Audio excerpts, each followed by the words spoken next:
Embeera nga bw'osobodde okubatenga etambula abajjukira obulungi wiiki eno we twatandikira abaana 40 abamu ku basobola okubatenga basigala abaali bavudde ekisaidi z'ekitali eyo nga 16 okwali Eddie Mutwe ne Nubian Lee n'abalala bangi nnyo abasobola okubatenga baali ku bavubuka basobola okuba tebateebwa abaali abanoopo awo ne mwe mwali n'abalenzi abayita abadde Mighty Family omwali mulamuzi gwe bayita Robert Kivumbi oba gwe bayita Robs omukulu oyo kati omukulu ono yasobodde okubatenga avuddeyo n'ayogera ku mbeera nga bwesobodde okubatenga etambula ekitali nga bwe yasobodde okubatenga etambula wano nno we wajjidde emboozi ne bategeeza nti Mighty Family yasobodde okubatenga yaweddewo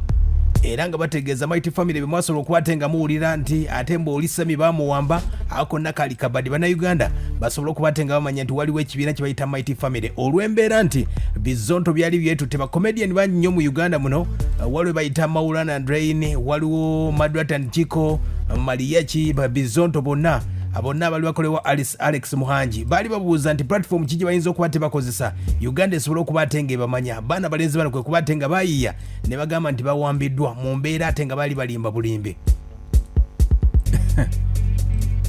kati abamu ku kibiina kino nga wesobodde okubatenga kitambula wetwogera mwana mulezi gwe bayita Sami gwosinga okubatenga owulira nga akolokota gavumenti ennaku zino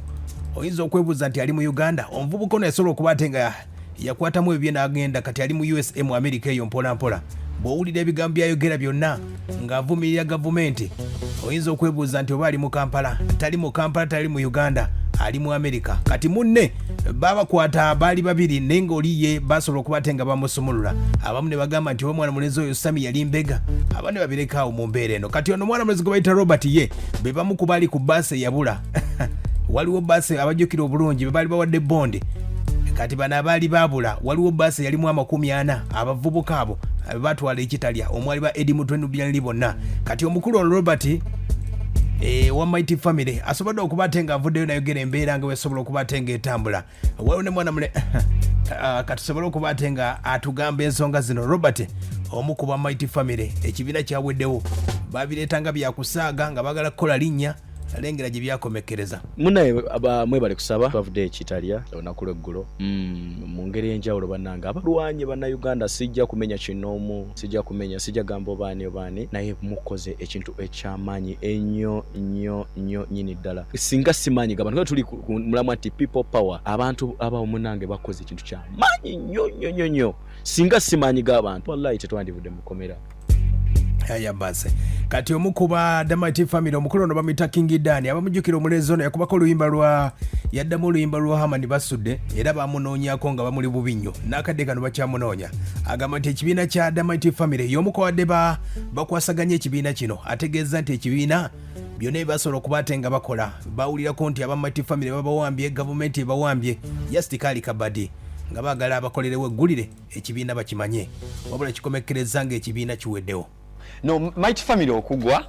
bayira wate kiba kirungi manya abaganda bagamba tusoka kwekona ntujjukira okola ki okubuuka Mighty Family mu kugwa kwayo kwa kuno wammanga babu wani ajja akola struggle eyo gye batambuliranga mbali bagiyita struggle nange ndi mwogezi wa people power fine Samu Kapale ne Robert bagenda aba Kapala ajja akola live nga bamanya abana ba live abali mu diaspora bateekako ki Robert ajja akiraba twakava mu gundi y'okwewamba eganya okwatayo ey'okwewamba eganya okola ki tunoonye ekyokuddaako Samu Robert ajja alira mu Samu manyi Samu yayagala ategeera kye bayita sente n'omutwago kusala ngalabe ku kye bayita money Samu akeere nkyagamba Robert amunyonnyola embeera eriwo biki eri sente ziyiika biki Samu yagamba eki alikeeza nkokola alinnya angamba gwe sigalewa kwanza nali ngambera ne Samu mu njweji nga tusula waggulu ku floor ya kubiri Robert nga yasula wansi ne mu kikomera kimu sigalewa kambeere waka abo bimanyi nenga tebannagenda nasoka gamba Samu kwaffe twaberanga waka ku simu tulwanira wa ku simu tulingira abagenda ne mu commentinga mu wage biki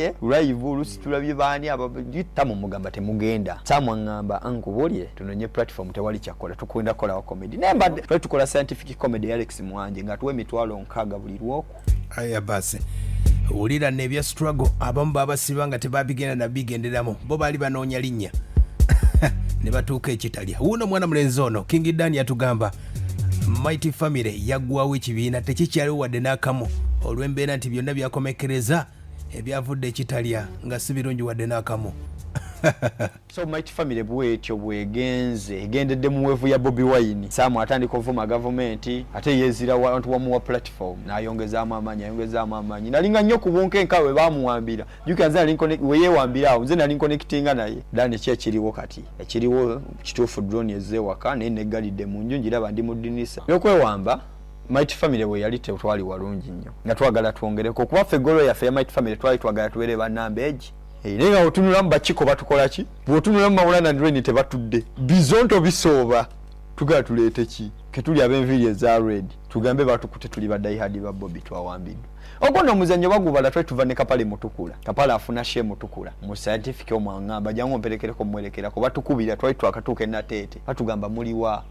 tulina ke twagala bala tujja twabasanga wakala kaserebu nnyo ku TikTok bakaita Brina akakawala je twalirizo program meeting je zaatula Brina abimanyi kuba yaggwawo defeat Uganda era yagamba ni Mighty Family weri mu struggle si mu comedy gwalinda comedy wa Mighty Family oli kafu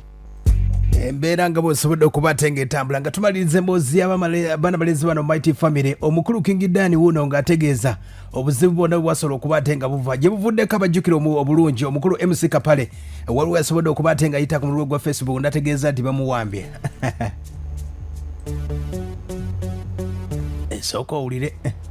engeri embeera y'ekibiina gya Mighty Family ba comedian nga wekiggweredde mu ngeri y'okuzannyamu obuzannyi ne bakomekereza ng'ekintu kigenze emabega ko Robert yavuddeyo jjo mukomera wadde Mighty Family muganda waffe tugamba tugende tulabe ku muganda waffe avuddeyo munayi twatuseeyo nga bw'omanyire essanyu nga ly'amaanyi era muganda wange Robert olwandabye nangwa mu kafuba nanga addanye ekituufu kiri nti kye yasoose okwogera nga ekituufu kiri nti mbadde mukomera ninga neraliikirira ne mubuuza ate nze obadde neraliikirako kinanga either ku bintu bibiri okutta oba okukwata bakuleete mukomera ffenna tubeere mu mbeera enzibu twabadde tukoze live ku muganda waffe Samu n'akuba essimu olw'empalanayi n'empalanayi ne kikomanyi wabikokola ewankokola Samu tayitikako Samu n'akuba ine Uganda n'abako omuntu gwategeeza gwe twabadde naye Kapala ajjeko live nakale tyakibuulidde Kapala n'akibuulira Robert tyoyo Kapala ne munne wali n'omulenzi omuyabuta Emi abo bambega kakati batandika okwogera ku video call Samu nani ne Robert boogera ku video call anga bumanyi nange munywanyi waabwe nsala ngenda Robert wali mbeera mu kamera bwenti Samu teyantegedde nti nze lwokuba enviiri nazikyusa za black teyantegedde nti ani teyantadeko birowoozo olw'essanyu ladde naye nti Robert avudde biki nabadde mu live bwenti ekigambo kye nawulidde ekyankaza empulya nga nfirizingidde mu kifo still nga kye kimu Samu kyakyaliko Samu agamba Robert ne muganda nga omanyi nakye njagala nkubuuse Uganda kasita ovuddeyo mukomera Uganda yonna nga bweri tetulinayo mukwano gwaffe n'omu bonna bambega abasinga aya basi ekibiina nga kisebeera mpola mpola Robert yavuddeyo mukomera agambye nti abantu teyesiga abantu wadde n'akamu akadde kano wesiganga abantu 10 ku kinnaakyo bangi batufuddeko lwabanga nenga abantu nze n'okwekanga si musirikale yamuse nenga muntu wali ku lusegere lwaki nenga ezo sente fayini nungi ze zituyimirizaawo nenga ezo sente ozina fayini ozina nenga za mutima mulungi okitegedde kakati abantu abamu basobola okulaba ng'olunaku lwali talina kyakulya naga ate Samuel aliko emitwalo 10 egya dola oba aliko omutwalo gwa dola kamuweeyo so bambi ogenda gulya bugwewo oshegera nengo ozisa obulamu bw'abantu bangi nnyo of course aba feedinga ku Sami oshegedde oba feedinga kunze so abantu abamu bakira mu the other way forward munaye mwebale kusaba bavudde ekitalia olunaku lw'eggulo mu ngeri enjawulo bannanga abalwanyi bannayuganda sijja kumenya kinoomu sijja gamba obaani naye mukoze ekintu ekyamaanyi ennyo nyini ddala singa simaanyi abantu tuli mulamu nti people power abantu abawo munange bakoze ekintu kyamaanyi nnyo singa simaanyi g'abantu wallahi tetwandivudde mukomera bannange bannayuganda kye bane mumanye nti obulwadde gye buli ate butta mwambale masiki temugaana biragiro by'abasawo mbegayiridde mbasaba busabi temugaana bamanyi avubuka munaye tuline kiri nti biki bambi mumanye nti okufa gye kuli obulwadde gye buli okitegedde ne oba tofudde corona ojaffe ekirwadde ekirala okitegeera mu ddwaliro eyo simanyi biriyo nze nkuli kwanza ebbanga limbadde kitalya simize nko yadde ku mpeka emponya okulwala omusujja n'olwala